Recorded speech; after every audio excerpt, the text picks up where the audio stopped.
ధన్యవాదాలు తెలియజేస్తూ ముందుగా ఈ కార్యక్రమాన్ని ఉద్దేశించి సిపిఎం భద్రాద్రి కొత్తగూడెం జిల్లా కార్యదర్శి కామ్రేడ్ మత్స వెంకటేశ్వర గారిని మాట్లాడవలసిందిగా కోరుతున్నాను. సోదరులారా, కామ్రేడ్ ఈనాటి కార్యక్రమం యొక్క ప్రధాన ఉద్దేశం మనందరికీ తెలుసు.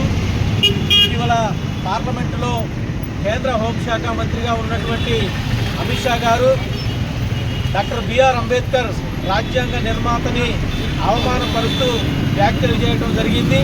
పదే పదే అంబేద్కర్ని కొలిచే కన్నా దేవుణ్ణి కొలిస్తే కాస్త పుణ్యమైన వస్తుంది అని చెప్పేసి అహంభావ వ్యాఖ్యలు చేయడం అనేది జరిగింది.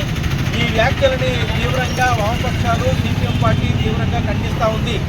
అదే సందర్భంలో అటువంటి దుర్మార్గమైనటువంటి వ్యాఖ్యలు చేసినటువంటి కేంద్ర హోంశాఖ మంత్రి అమిత్ షా గారు తక్షణమే రాజీనామా చేయాలని వామపక్షాలు పిలుపునివ్వడం జరిగింది. ఈ యొక్క అహంభావానికి ప్రధాన కారణం ఏమిటంటే మూడోసారి బీజేపీ అధికారంలోకి వచ్చిన తర్వాత ప్రజాస్వామ్యాన్ని, పౌర హక్కులని ధ్వంసం చేసేదానికోసం కూరుకుంది. భారత రాజ్యాంగాన్ని అమలు చేయడం ఎప్పుడు కూడా బీజేపీకి ఇష్టం లేదు. దాని వెనకున్నటువంటి ఆర్ఎస్ఎస్ యొక్క కనసైన్యంలో జరుగుతున్నటువంటి బీజేపీ యొక్క పాలన అది నిరంకుశ పాలనగా మారుతూ ఉంది. ప్రజాస్వామ్య హక్కులని కేంద్రం అన్నీ కూడా ఇవాళ దుర్వినియోగం చేసేటటువంటి పరిస్థితి కనపడతా ఉంది. అందుకోసం భారత రాజ్యాంగాన్ని కాపాడుకోవాల్సినటువంటి బాధ్యత ప్రజలందరిపైన ఉంది. వామపక్షాలు ఈ దేశయుతంగా ఉన్నాయి కాబట్టి ఈ దేశం యొక్క సౌభాగ్యం కోసం, సౌభ్రాతృత్వం కోసం ఇవాళ నడుము కట్టడం అనేది జరిగింది. అందుకోసం ఆ వ్యాఖ్యలు తక్షణమే వెనక్కి తీసుకోవాలి. అమిత్ షా తక్షణమే రాజీనామా చేయాలి. ఇటువంటి అహంభావ పూరిత వ్యాఖ్యలు చేసినటువంటి కేంద్ర హోంశాఖ మంత్రిని ఈ దేశ ప్రధానమంత్రి, అందరికీ రాజకీయాలకు అతీతంగా పాలన అందించవలసినటువంటి ప్రధానమంత్రి నరేంద్ర మోడీ గారు కూడా సమర్థిస్తూ మాట్లాడటం అనేది ఈ దేశం యొక్క దౌర్భాగ్యం. ఎందుకోసమనంటే ప్రజలని ఐక్యంగా ఉంచవలసినటువంటి ప్రధానమంత్రి ఈ రకంగా ఏర్పాటు వ్యాఖ్యలని సమర్థించడం అనేది ఈ దేశంలో దౌర్భాగ్యంగా ఉన్నది అని చెప్పేసి తప్పదు. అందుకోసం అటు కేంద్రంలో ఉన్నటువంటి కేంద్ర మంత్రులుగా ఉన్నటువంటి అనేక మంది మంత్రులు కూడా అమిత్ షాని సమర్థించడం అనేది కూడా దుర్మార్గమైనటువంటి చర్య. అందుకోసం ఇటువంటి వ్యాఖ్యలని మనం ఎవరూ కూడా సహించవలసిన అవసరం లేదు.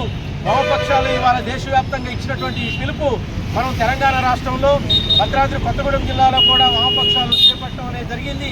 తక్షణమే ఈ వ్యాఖ్యలు వెనక్కి తీసుకోవాలి. అమిత్ షా రాజీనామా చేయాలి. ఈ దేశంలో భారత రాజ్యాంగాన్ని సంపూర్ణంగా అమలు జరపవలసిన అవసరం ఉన్నది. భారత రాజ్యాంగం అమలు జరపటం అంటే పౌర హక్కులను అమలు జరపటం, ప్రజాస్వామ్యాన్ని అమలు జరపటం, నియంతృత్వానికి వ్యతిరేకంగా ఉండటం, మనువాద సిద్ధాంతానికి వ్యతిరేకంగా ఉన్నటువంటి అంబేద్కర్ ఐకాన్గా ఉన్నాడు.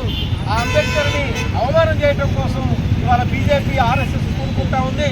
దాని అనుంగమిత్రులుగా ఉన్నటువంటి కేంద్రంలో మనకి బయట కనపడుతున్నటువంటి అమిత్ షా ఉద్దేశపూర్వకంగా ఈ వ్యాఖ్యలు చేశాడు, కావాలని ఈ వ్యాఖ్యలు చేశాడు. అత్యంత దుర్మార్గంగా ఈ రకంగా మాట్లాడటం, అవమానం చేయటం అంటే మొత్తం ఎస్సీ, ఎస్టీ, బీసీ మైనారిటీలని, ప్రజాస్వామ్యవాదులని అవమానం చేసినట్టుగా మనం భావించాలి. అందుకోసం భారత రాజ్యాంగాన్ని కాపాడుకుంటాం, అంబేద్కర్ రచించినటువంటి రాజ్యాంగాన్ని కాపాడుకుంటాం, పౌర హక్కులను కాపాడుకుంటాం. అందుకోసం రేపు జరగబోయేటటువంటి ఎటువంటి పోరాటాలకైనా వామపక్షాలు సిద్ధంగా ఉంటాయని సిపిఎం పార్టీ తరఫున అమిత్ షాని వెంటనే తక్షణమే రాజీనామా చేసి ఆ బాధ్యత నుండి వైదొలగాలని చెప్పేసి డిమాండ్ చేస్తూ